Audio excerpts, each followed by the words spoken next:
Bom dia, gente boa, tudo bem? Mais uma vez eu estou aqui para poder deixar uma mensagem para o seu coração. Eu tenho pensado muito sobre restauração e Deus tem falado muito graciosamente ao meu coração sobre o Salmo 126. O Salmo 126 diz o seguinte: quando o Senhor restaurou a sorte de Sião, ficamos como quem sonha. Então a nossa boca se encheu de riso e a nossa língua de júbilo. Então, entre as nações se dizia: grandes coisas o Senhor tem feito por eles. Com efeito, grandes coisas fez o Senhor por nós, por isso estamos alegres. Restaura, Senhor, a nossa sorte, como as torrentes no Neguebe. Os que com lágrimas semeiam, com júbilo ceifarão. Quem sai andando e chorando enquanto semeia, voltará com júbilo trazendo os seus feixes. Eu vou pregar sobre esse texto domingo à noite e Deus tem falado muito profundamente no meu coração sobre a questão da restauração. Esse texto é muito rico em ensinamentos.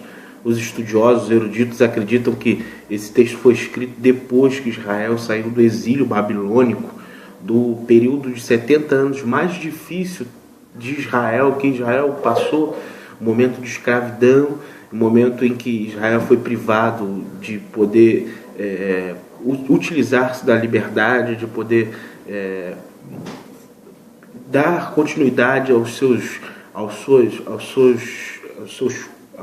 toda a liturgia cultica que eles faziam, ritualística ao Senhor.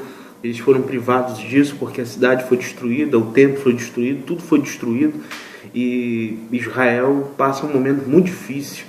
E esse texto foi escrito depois que Israel volta e eles estão reconstruindo. Alguns estudiosos acreditam que ele foi escrito porque quando lançaram os alicerces do templo, outros acreditam que tenha sido quando a festa dos tabernáculos foi restituída. Não podemos fazer nenhuma afirmação em relação a isso, mas o que podemos afirmar é que Deus restaurou a sorte de Israel. E um detalhe interessantíssimo do texto é que o texto inicia dizendo que as nações viram que o Senhor fazia grandes coisas por Israel. Isso me faz pensar que muitas das vezes nós estamos tão envolvidos com tantas coisas que não conseguimos ver as bênçãos do Senhor sobre as nossas vidas. E as pessoas que estão de fora conseguem enxergar, mas nós estamos tão presos ao momento que estamos vivendo que não conseguimos reconhecer a mão do Senhor sobre nós. E talvez você esteja passando um momento como esse, um momento que você não esteja vendo a mão do Senhor agindo sobre você, seja um momento de dificuldade, um momento de sequidão espiritual, um momento de aridez. O texto diz, o salmista compara, pede a Deus que restaure Israel como as torrentes de água restauram o Neguebe. O Neguebe era uma região árida lá no sul de Berseba, e no verão aquela região ficava totalmente árida, seca, a semelhança do nosso sertão, por exemplo. Era uma terra inválida, improdutiva, seca, árida.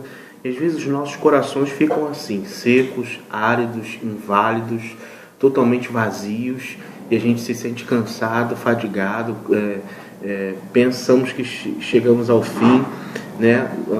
Alguns estudiosos falam sobre uma síndrome chamada síndrome de burnout. É como se um palito de fósforo te queimasse até o fim. Às vezes nós nos sentimos assim.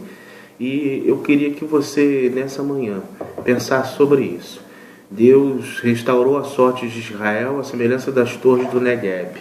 O Neguebe, no verão, ficava árido, mas quando chegava a primavera, a chuva que Deus derramava sobre aquela terra trazia àquela terra abundância de vida novamente.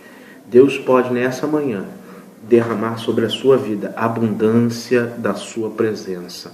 Basta você se achegar a Ele e pedir a Ele: Senhor, restaura o meu coração, como o Senhor restaurou e restaura as torrentes lá no Neguebe.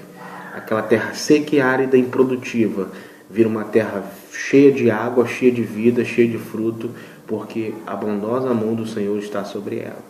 E não se esqueça, a bondosa mão do Senhor está sobre você. Basta você se chegar a Ele e peça e chore diante dEle, porque os que semeiam chorando voltarão com júbilos, mostrando seus feixes. O texto é muito claro. Deus restaura a sorte daqueles que, enquanto trabalham, choram, porque não perdem a percepção de que servem ao Senhor. E o Senhor está no controle de todos aqueles que o servem, que trabalham a favor do seu reino. Deus abençoe você, que você possa nessa manhã ser tocado pela palavra do Senhor e que essa palavra encontre morada no seu coração e produza os frutos para a glória do nome do nosso Deus. Deus te abençoe, um ótimo final de semana na graça de Jesus.